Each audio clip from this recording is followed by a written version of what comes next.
যারা চুরি করলো, যারা মস্তানি করলো, যারা খুন করলো, যারা ফাইল চুরি করলো, কয়লা চুরি করলো, যারা চাকরি চুরি করলো, তারা বিচারাধীন নয়।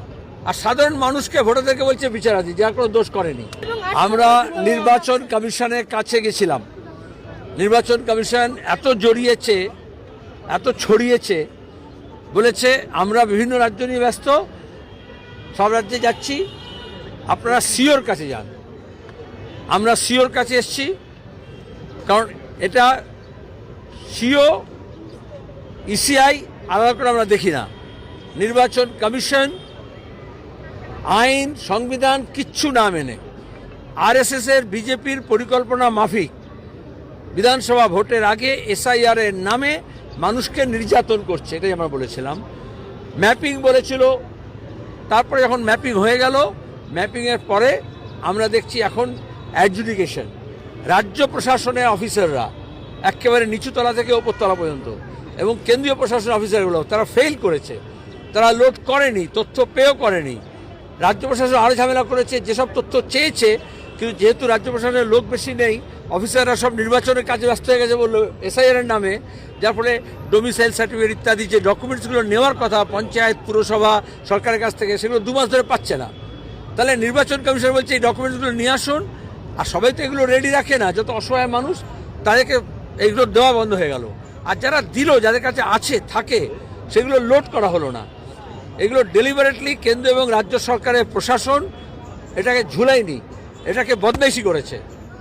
এবং এখন দেখা যাচ্ছে নির্বাচন কমিশনের হাত থেকে নিয়ে, স্টেট অ্যাডমিনিস্ট্রেশনের হাত থেকে নিয়ে, সিওর হাত থেকে নিয়ে বললো অ্যাডজুডিকেশন, অর্থাৎ বিচারাধীন। যারা চুরি করলো, যারা মস্তানি করলো, যারা খুন করলো, যারা ফাইল চুরি করলো, কয়লা চুরি করলো, যারা চাকরি চুরি করলো, তারা বিচারাধীন নয়।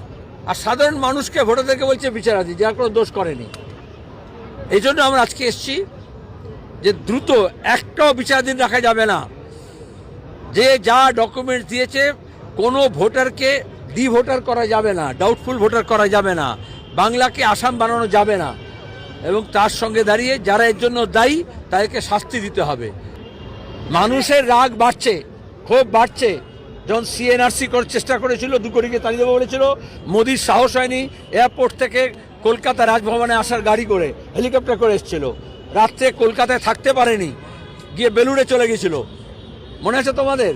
তারপরে বিজেপি আর তৃণমূল কিরম গাঁটছাড়া বাঁধলো, মমতা গিয়ে চুপি চুপি রাজভবনে গিয়ে দেখা করলেন, নাটক করলেন। আর তারপরে যারা আন্দোলন করছিল তাদেরকে গ্রেপ্তার করলেন, জেলে পাঠালেন। আজকেও দাঁড়িয়ে আমরা যখন এসছি, লড়াই করছি, আমরা এটা দেখতে হবে যে সাধারণ মানুষ, বিশেষত মুসলমান সম্প্রদায়ের মানুষ, মতুয়া মানুষ, আদিবাসী, বিবাহিত মহিলা, প্রান্তিক মানুষ, দুর্বল অংশের মানুষ একেবারে টার্গেটেড। অ্যাসেম্বলি, জেলা এবং বুথ দেখলে বোঝা যাবে যে কীভাবে আরএসএস এর গেম প্ল্যান রাজ্য এবং জেলা এবং তার সঙ্গে হচ্ছে অল ইন্ডিয়া প্রশাসন মিলে নির্বাচন কমিশনকে দিয়ে এই কাজটা করেছে। আমরা আরএসএস এই গেম প্ল্যান ওটা জ্ঞানেশ কুমারকে দিয়েও করতে পারবো না, আর যারা জ্ঞান পাপী পশ্চিমবঙ্গে আছে তাদেরকে দিয়েও এটাকে পালন করতে দেবো না। আমরা আমাদের আইনজীবীদের বলেছি এটার বিরুদ্ধে মামলা করতে হবে। কারণ একজন যখন শপথ নেয় এমপি, তখন সে এই ওথ নেয় যে সংবিধান অনুযায়ী কাজ করব, এবং সেখানে ধর্মনিরপেক্ষতা এখনও তো সংবিধানে লেখা আছে।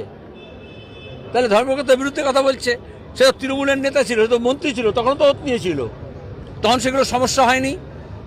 তাহলে আমরা এটাকে এই যে এসআইআর এর লগ্নে এই যে বিভাজনের রাজনীতি হচ্ছে এবং যাদেরকে দিয়ে ধর্মীয় উন্মাদনা তৈরি করে পশ্চিমবঙ্গে একটা দাঙ্গা পরিস্থিতি তৈরি করার চেষ্টা করছিল, কিন্তু সফল হয়নি এখনও, সেটাকে আরএসএস বিজেপি আবার ওই চেষ্টাটা করছে যাতে ধর্মীয় উন্মাদনা তৈরি হয়, ধর্মীয় বিভাজন তৈরি হয় এবং একটা দাঙ্গা হাঙ্গামার পরিস্থিতি তৈরি হয়। যে দিল্লির পরে কী বলছে, দিল্লিতে করেছিল, ধর্ণা দিয়েছিল দিল্লিতে, নো, একটার সঙ্গে একটা প্রশ্ন জুড়ে দিও না, কোনো পাবলিসিটি আমি চাই না। আমরা জানি আইপ্যাক অনেক টাকা পয়সা খরচা করে মমতা ইমেজ বানানোর চেষ্টা করছে, আরএসএস তাকে সাহায্য করছে, এবং এই গোটা নাটকটা হচ্ছে এটাই।